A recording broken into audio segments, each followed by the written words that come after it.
Could 5 ordinary words be the key to solving the most haunting mystery in modern aviation? Good night. Malaysian 370. It was the last communication ever received from the cockpit of Malaysia Airlines Flight MH370, a routine sign-off to air traffic control as the plane transitioned between airspaces. On March 8, 2014, the words came through crisp, calm, and professional at exactly 1:19 a.m. as the Boeing 777 departed Malaysian airspace and approached Vietnamese control. Air traffic control at Kuala Lumpur radar instructed the pilots to contact Ho Chi Minh Center on frequency 120.9. The pilot responded in perfect aviation protocol. Good night, Malaysian 370. A standard phrase. Nothing unusual.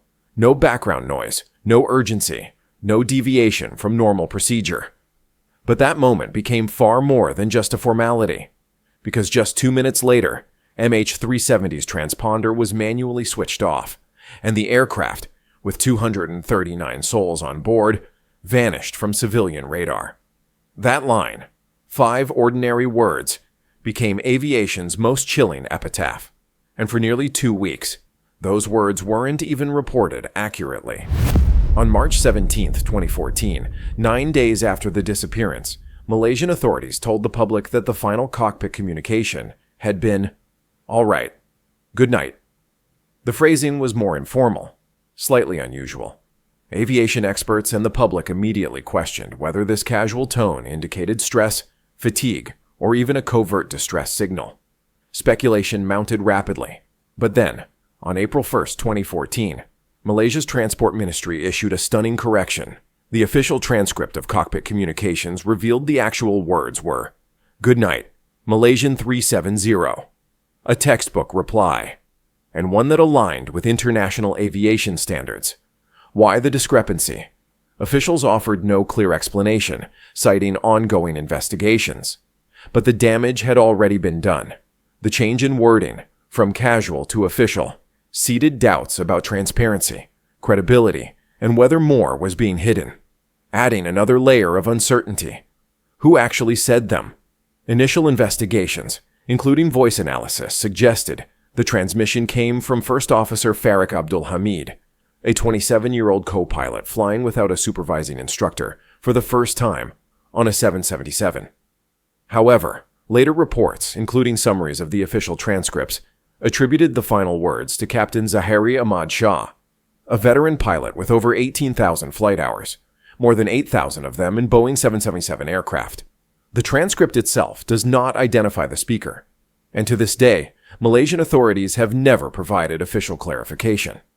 This ambiguity remains one of many critical gaps in what should have been a clear chain of command. The departure terminal at Kuala Lumpur International Airport pulsed with the quiet rhythm of a late-night international hub, announcements echoing over intercoms, tired travelers clutching passports, and crew members preparing for yet another overnight flight. It was just after midnight, and the scheduled departure of Malaysia Airlines Flight MH370 was unremarkable in every way.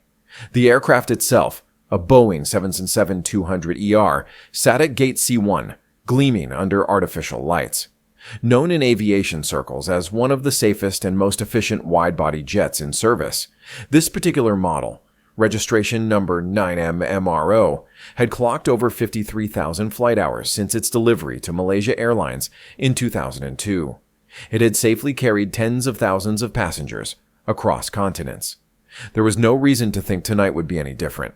As ground staff completed final checks, passengers filtered through the gate, some traveling for business, others for family reunions, some on holiday. The passenger manifest listed 227 individuals, adults, children, and infants, accompanied by 12 crew members, including 2 pilots and 10 cabin staff. The nationalities on board reflected a truly global mix. A majority were Chinese nationals, but the manifest also included Malaysians, Indonesians, Australians, Americans, Indians, and Europeans.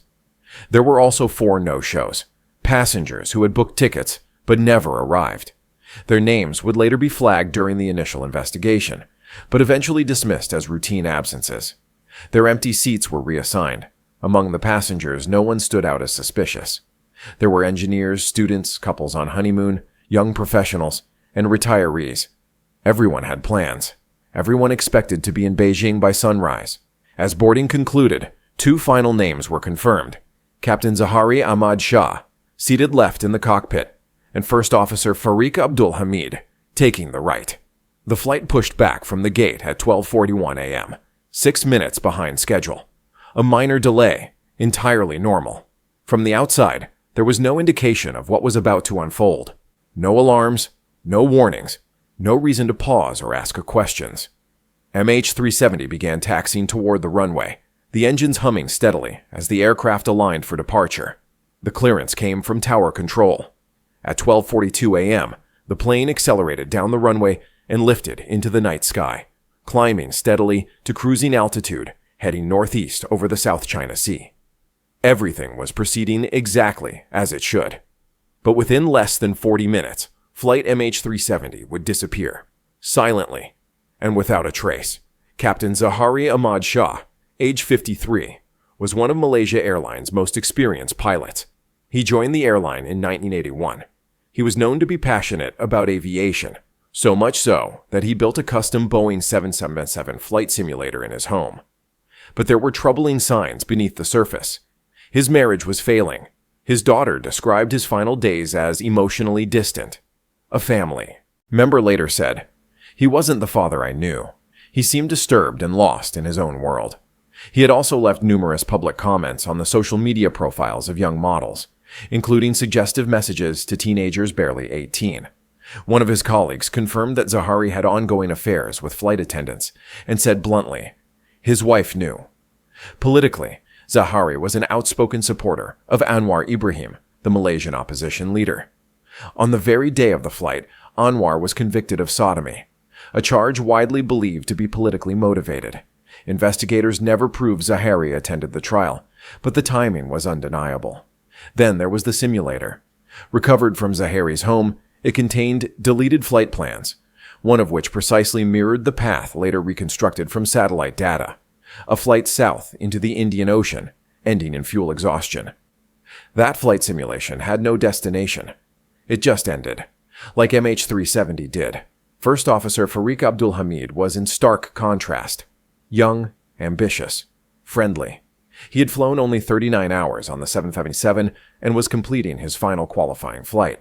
No red flags, no concerning behavior. CNN journalist Richard Quest had flown with him weeks earlier and described Fariq as bright-eyed and excited about his career. At 1:21 a.m., 2 minutes after the final transmission, MH370's transponder went offline. There was no emergency call, no squawk code, no mayday. On civilian radar, the plane disappeared, but military radar continued tracking it. MH370 turned left, back over the Malay Peninsula, then arced northwest over the Andaman Sea. It was a deliberate maneuver requiring manual input into the flight management system. Not a mistake, not autopilot. It was being flown, purposefully. And then it disappeared from military radar too. But MH370 wasn't gone. It was still flying. Over the next 7 hours, the aircraft continued west, then south, over the Indian Ocean, tracked only by automated satellite handshakes, known as pings, from an Inmarsat satellite. Each ping confirmed one thing. The plane was still airborne, but not where it was, or why. In the early hours of March 8, 2014, confusion began to ripple through air traffic control centers across Southeast Asia. Flight MH370 had not checked in with Ho Chi Minh Center, as instructed. Vietnamese controllers, expecting a routine handover, received only silence. At first, there was no panic. Radio miscommunication between control zones is rare, but not unheard of. Perhaps the pilots had tuned to the wrong frequency.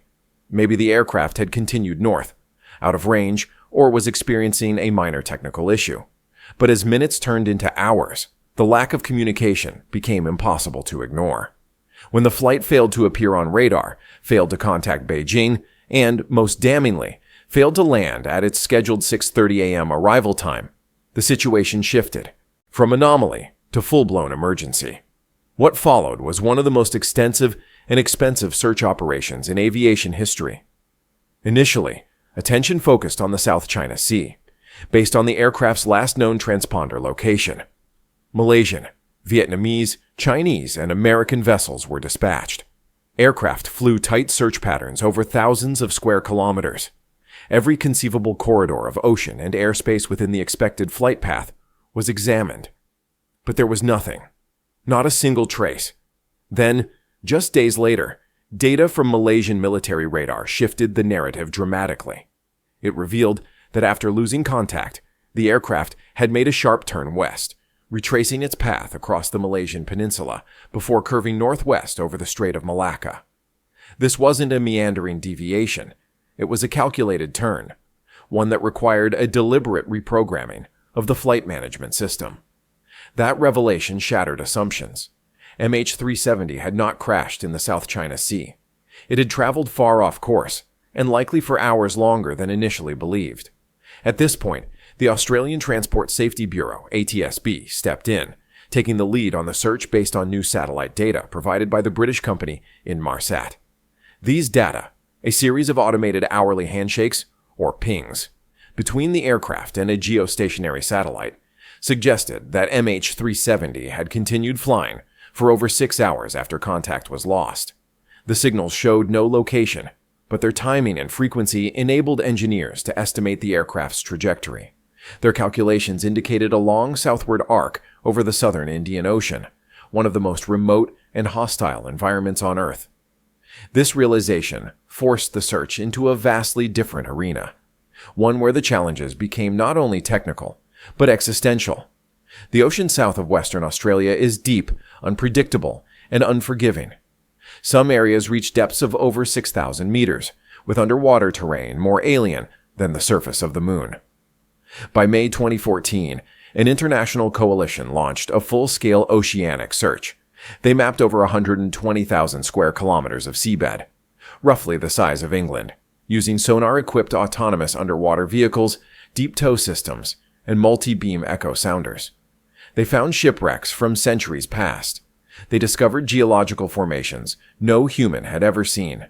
They even located a lost 19th century anchor, resting undisturbed for over 100 years. But they did not find MH370. And as the years passed and over $200 million USD was spent, the trail seemed to grow colder. In January 2017, the official search was suspended. Still no wreckage, no black boxes, no answers. For the families, it was a brutal milestone. For investigators, a bitter impasse. And for the world, a moment of collective disbelief. How could a 250-ton jetliner simply disappear in an age of satellites, global positioning, and real-time communication? But the ocean had kept its secret. For now. In 2024, two major breakthroughs rekindled the search. Dr. Vincent Line, an oceanographer at the University of Tasmania, identified a deep underwater trench called the Broken Ridge. He pinpointed a bright pixel anomaly using ocean floor mapping, suggesting an object of unusual density, possibly man-made. The anomaly's location lies exactly on a longitude line that aligns with Penang Airport, Captain Zahari's hometown. Dr. Line theorized the pilot may have chosen this exact crash site, remote, deep, and nearly impossible to detect, as a deliberate act. Richard Godfrey, a retired aerospace engineer, used a different method: ham radio signal reflection. Godfrey studied thousands of radio signals from March 8, 2014, showing how the aircraft may have interfered with them. He identified 160 signal disturbances, forming a detailed path. Crucially, this data showed that 3 hours into the flight, MH370 entered a 20-minute holding pattern, circling in place above the ocean.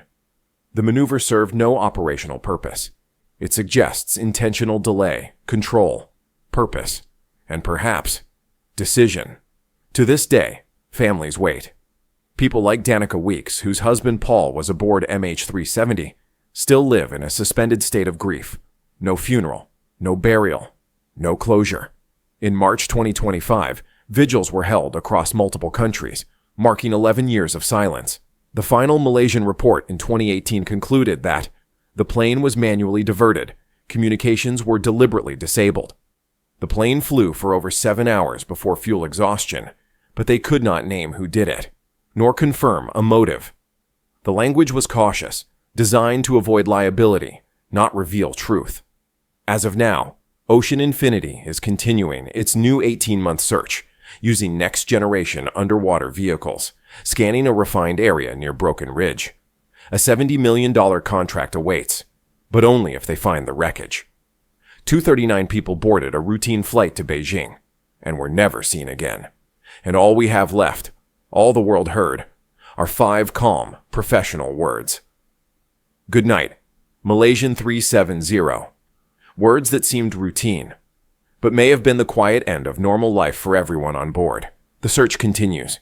The ocean, for now, still holds its secret, but the families, the investigators, and the world haven't given up, and they won't, because someone knows what happened, and one day, the ocean may finally answer. Thanks for watching. If this story moved you, make sure to check out the other videos on screen, and subscribe for more deep dives into history, aviation, and the unsolved mysteries that still shape our world. Stay informed, stay curious,